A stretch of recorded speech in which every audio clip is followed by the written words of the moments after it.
nights when I felt God didn't hear me. Turned to other things as if he couldn't see me. My heart broke when I felt prayers weren't answered. He was always there, I guess I got my answer. Misunderstood, yes, I always felt lonely. Trying to be free.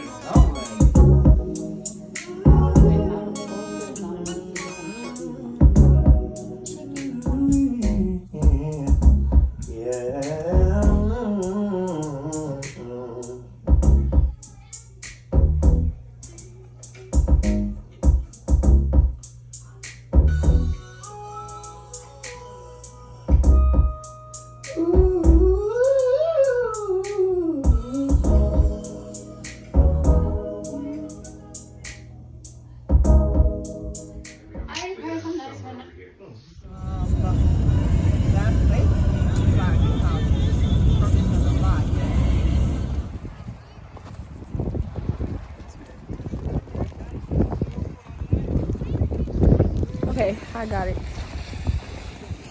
Okay, this is where we're at. We're at the sledding place. I'll show you guys the other view from the other end. It's probably really dangerous, but I'm just gonna ask that God be with me. Which? Hold on. Oh God.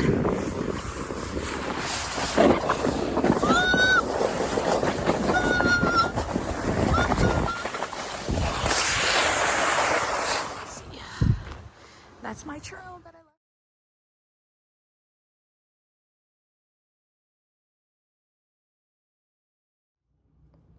About God, you really need to just dwell in his presence, sit at his feet, and let God speak to you in moments like that. And it was in the moments of nature that God revealed himself to me while we were driving. And I just think that's so significant and so beautiful. And I couldn't ask for a better way for God to reveal himself to me and tell me, who are you, great mountain? And I asked that mountain, who are you?